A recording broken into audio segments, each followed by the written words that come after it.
Are you excited about Valentine's Day and White Day? Let me tell you, as a mom, these days were pure chaos. Honestly, it felt like being thrown into the middle of a Valentine's Day war zone. Thankfully, those chaotic Valentine's Days are a thing of the past. My kids are grown and married, and my husband doesn't get any obligation chocolates anymore since he started working for himself. Thank goodness. But every year, when Valentine's Day comes around, I'm reminded of those chaotic times and think, I wouldn't go back to those days even if you paid me. Today, I'm dishing out some brutally honest, snarky, and hopefully hilarious Valentine's Day survival stories. So, let's dive in. First, let's talk about my daughter.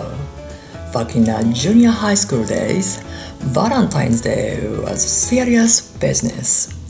Whether it was for friendship chocolates or a secret crush, I was completely locked into every single step, from shopping for ingredients to helping her make the chocolates, and of course cleaning up the mess afterwards.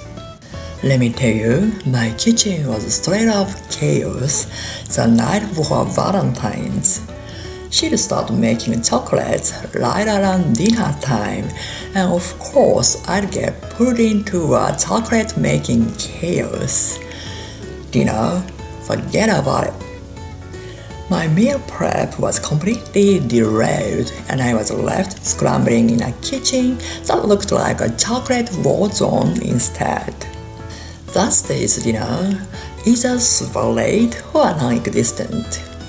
And to top it off, on Valentine's Day itself, out of the blue, she said, Mom, I forgot to bring the chocolates. Can you bring them to school?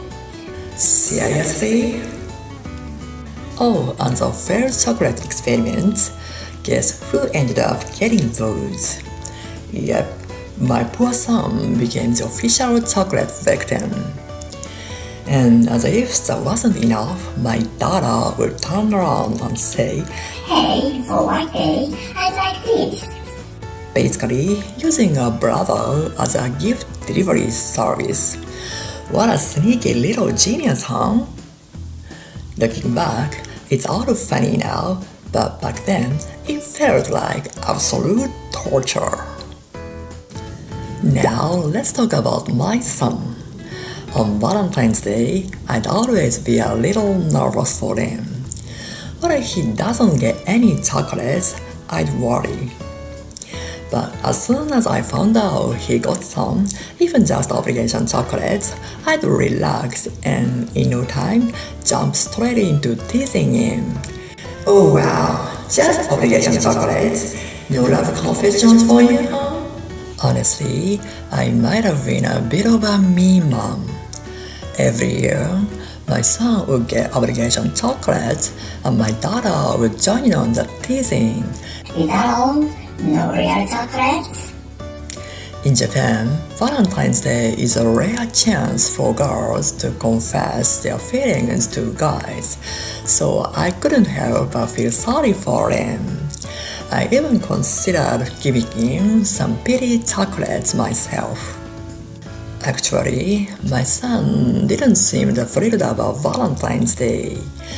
I mean, can you blame him?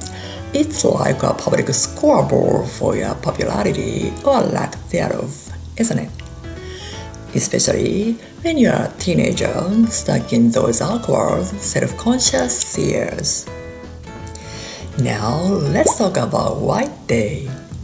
Somehow, I'd end up receiving something every year, even though I didn't give anyone chocolates.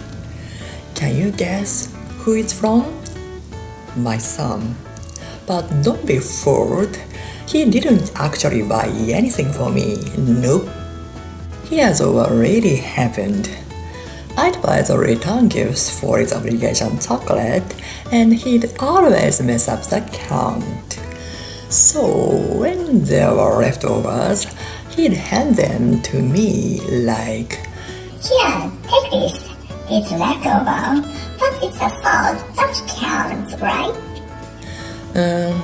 Excuse me, I'm the one who bought these.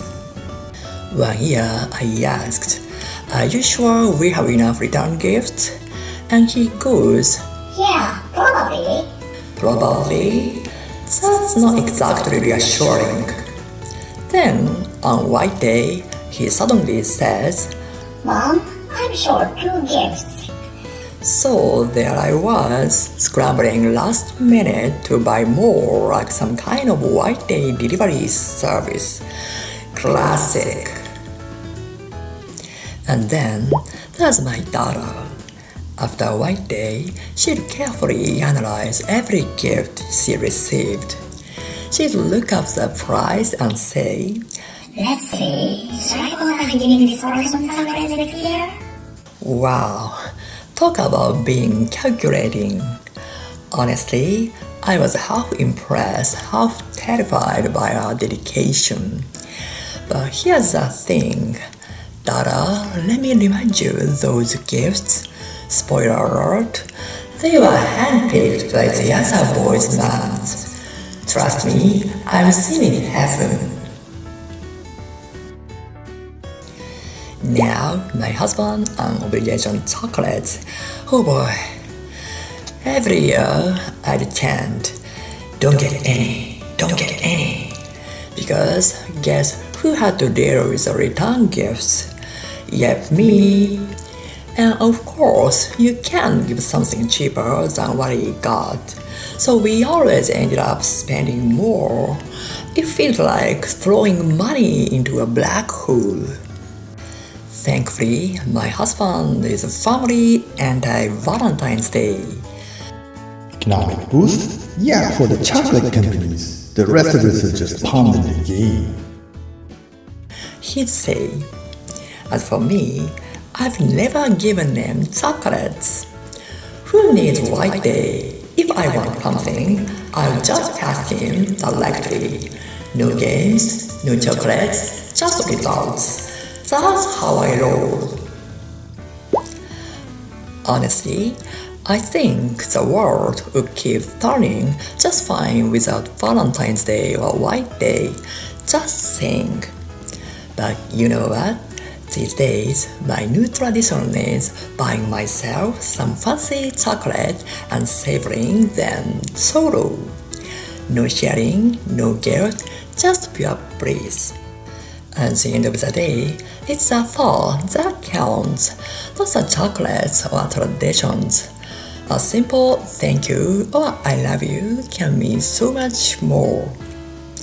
So that's my Valentine's Day rant. What about you? Got any hilarious or cringeworthy Valentine's Day stories? Spill the tea in the comments. I'd love to hear them.